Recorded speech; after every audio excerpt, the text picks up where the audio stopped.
Hola, ¿qué tal amigos? Sean bienvenidos a otro video para su canal Tesla Academy. El día de hoy estudiaremos la ley de voltajes de Kirchhoff y resolveremos un pequeño ejemplo. Dicho esto, comencemos. Antes de comenzar, es necesario recordar dos conceptos muy importantes que nos servirán para entender la ley de voltajes de Kirchhoff. El primero es el nodo, que como ya vimos en videos anteriores, pues básicamente un nodo es la unión de dos o más elementos eléctricos. Y el segundo concepto sería la malla. Una malla, pues básicamente es un circuito cerrado compuesto por componentes eléctricos por el cual pues va a circular una corriente eléctrica. Bien, para entender un poquito mejor este concepto de malla, aquí nos aparece un circuito del lado izquierdo, el cual tiene una fuente de voltaje y tres resistencias colocadas en serie. Entonces, como podemos notar, este circuito tiene una trayectoria cerrada, que sería toda esta. Por lo tanto, se dice que este circuito tiene una malla. Ahora vamos al circuito que se encuentra del lado derecho. Ahora, como podemos ver, aquí hay una trayectoria cerrada por la cual va a circular una corriente I1. Acá se nos muestra otra trayectoria cerrada por la cual va a circular una corriente I2. Y por último acá tenemos otra trayectoria cerrada por la cual va a circular una corriente I3. Entonces podemos decir que este circuito tiene tres mallas.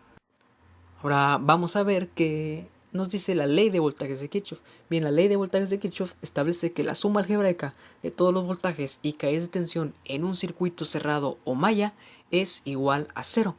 Y aquí tenemos la expresión matemática que nos representa lo que dice la ley de voltajes de Kirchhoff, que la suma de los voltajes más caída de tensión es igual a 0. Ahora, para comenzar a practicar, ¿qué les parece si le damos un valor a mi fuente de 10 volts? Y le damos un valor a mi caída de tensión en R1 de 5 volts. Y un valor de mi caída de tensión en R3 de 2 volts. Y mediante la ley de voltajes de Kirchhoff, pues vamos a calcular la caída de tensión en R2 que no se nos proporciona. Ahora lo primero que haré será asignarle polaridades a mis caídas de tensión. En este caso siempre va de más a menos. Bien, vamos a R1, será más, menos, R2 más, menos, R3 más, menos, y en nuestro caso nuestra fuente pues ya tiene su polaridad bien definida. Ahora lo segundo que debo de hacer es, al momento de yo seguir mi trayectoria de mi circuito cerrado, yo tengo que tomar en cuenta el signo por el cual yo entro y el signo por el cual yo salgo. Es decir, yo comenzaré aquí, por ejemplo, en mi fuente, yo entraría por un signo negativo y saldría por un signo positivo. Entonces a esos valores yo les asignaré un valor positivo. Y para este caso de mi resistencia R1, por ejemplo, yo entraré por un signo positivo y saldré por un signo negativo. Entonces, cuando yo salga por un signo negativo, a estos valores yo les asignaré un valor negativo. Bien, entonces ya comencemos a aplicar la ley de voltajes de Kirchhoff. Bien, establezcámonos en la parte inferior izquierda y comencemos a recorrer nuestra malla. Primero nos topamos con la fuente. Vemos que entramos por el signo negativo, por su polaridad negativa, y saldríamos por su polaridad positiva. Entonces tendrá un valor de más 10 volts. Ahora, siguiendo nuestra trayectoria, nos topamos con mi resistencia R1. Como podemos ver, nos topamos primero con la polaridad positiva y saldríamos por la polaridad negativa. Así que tendrá un valor de menos 5 volts de caída de tensión. Y después, siguiendo la trayectoria, nos topamos con mi resistencia R2. Y como podemos ver, también nos topamos primero con el signo positivo y saldríamos por el signo negativo. Así que tendrá un valor negativo de caída de tensión de R2. No lo conocemos. Y después nos topamos con mi resistencia R3. También primero nos topamos con el signo positivo y saldríamos por el signo negativo. Así que tendrá un valor negativo de menos 2 volts.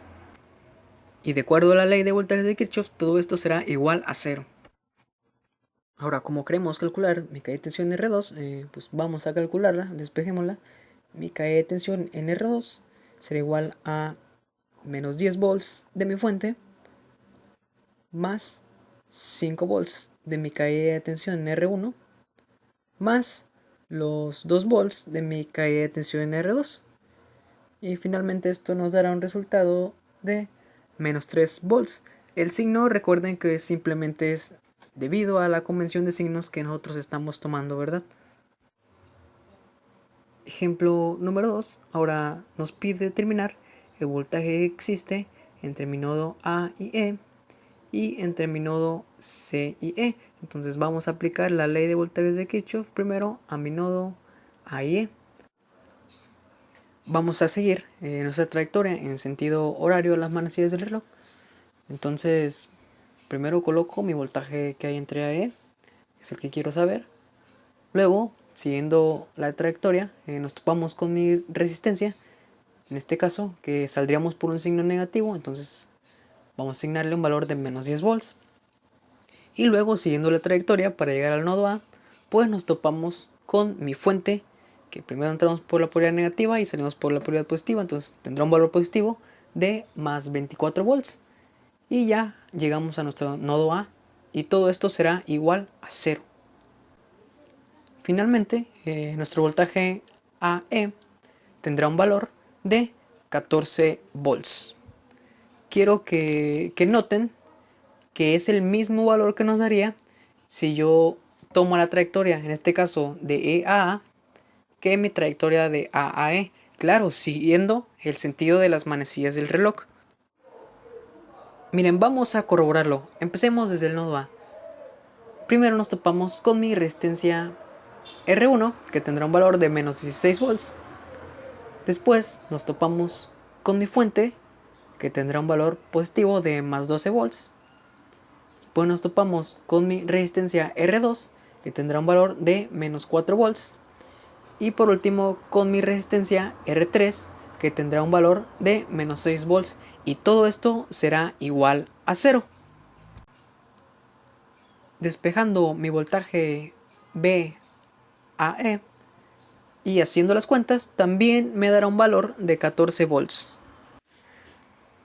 Por último, calcularemos el voltaje entre mi nodo C y E.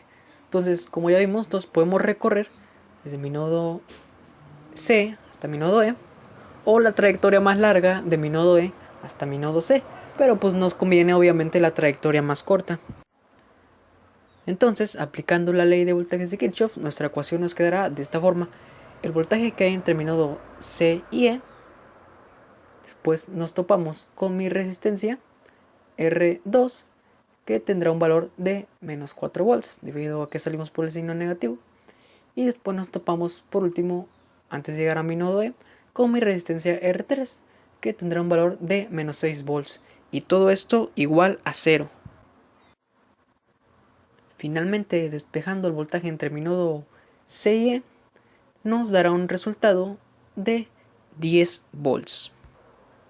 Como ejercicio de práctica, les queda a ustedes escribir la ecuación de la trayectoria larga, es decir, de mi nodo E hasta mi nodo C. Escríbanla en la sección de comentarios. Y bueno, eso es todo por este video. Espero les haya servido de mucha ayuda. Recuerden darle like, suscríbanse y nos vemos hasta el próximo video.